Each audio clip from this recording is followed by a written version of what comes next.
Balik mga kapuso sa GMA Regional TV Live. Naghisgot naman yung kaganiha og pamilya atong sayran sab kining mga gimmick o mga sorpresa nga gihimo sa mga kabanay sab sa ilang mga mahal sa kinabuhi. Labi na kining mga gikan sa abroad nga gustong isorpresa sa ilang mga espesyal nga mga okasyon. Karong buntaga, mga kapuso, makauban nato kining manag-uyab gikan sa lungsod sa Dumanhog nga mo ni specialty mo ilang gitanyag nga serbisyo. Sila si Vincent Sarda o Irias Agustines Katapusan. Good morning!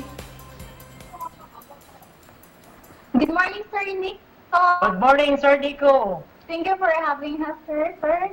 Daghang salamat for joining us this morning, Vincent o si Ma'am Irias. Kumusta man mo karong buntaga? Okay lang yun kayo, sir. Okay kayo. Salamat yun sa pag-imbita nyo rin sa inyong programa, sir. Daghan sab kay salamat sa pag-uban kanamo karong buntaga og terno gyud kaayo ang inyong suot rog buntaga. Pwede ba nga masaysay ninyo nako sir og ma'am inyong negosyo sinugdanan ining hununaan man ninyo? Okay, bayan sa among negosyo, sir. Usa kini ka van for price delivery nga naay sulod nga soft toy, bouquet, pizza, cake, and balloon. O pwede sa nato din siya i-customize, sir, ang ato ang package. For example, ang ato ang cake, ato siyang himuon og money cake, ang ato ang bouquet, ato siyang i-money bouquet para bungga jud kaayo. Sir Vincent, unsa may nakapa-aghat ninyo nga mo inggan mo sugod ining ani nga negosyo? Ang nakapauhag na mo, sir, ang mga katauhan. Especially sa atong OFW. Aron mahatagan og kalipay. Ug mapambit ang ilang gibati. Ngadto silang mahal sa kinabuhi ug hinigugma.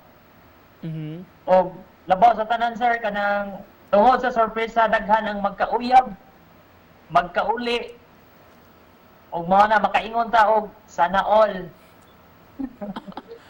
Mao ba sir? Na bisuginli ko nimi dudag yung mga nagkauyab og nagkauli gyud ay pinaagi ninyo mga vehicle nga surprise? Yes, sir, naagid, sir. Ang nagkauli, sir, usa sila ka hamtong na, sir, hamtong na ang pangidaron niya. Kanang nagkalalis. Tungod sa mong surpresa, wa pa mi nag-expect nga nag-away dito sila, sir. Pero pinagi siyang anak ni kontak na mo aron i-surprise o kato ang sinugdanan nga nagbalik sila.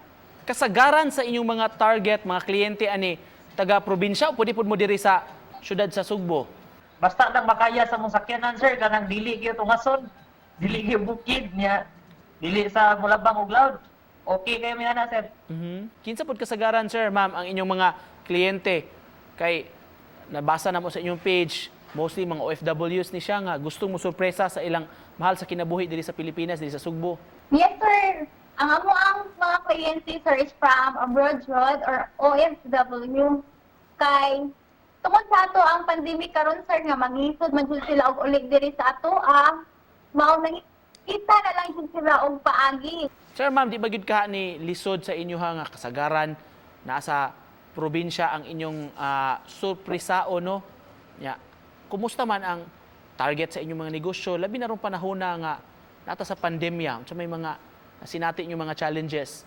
Sir, di ko risk good jud kaayo ang mga sa amo ang pag-deliver, especially kay tungod sa atong COVID karon nga naay mga positive nga area.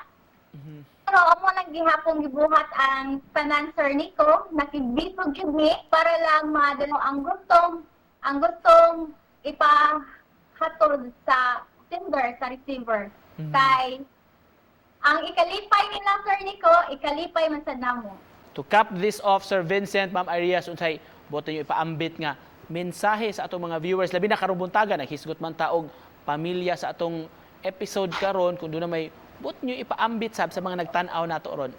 Think positive lang siya always, bisan sa ato ang sitwasyon karon, and keep the faith because every day is a special day.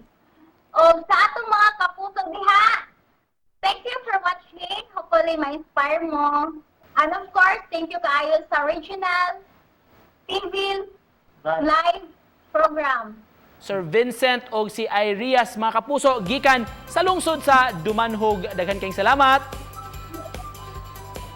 Daghang salamat sa Daghang inyo. salamat. Thank you. Mga kapuso, salamat.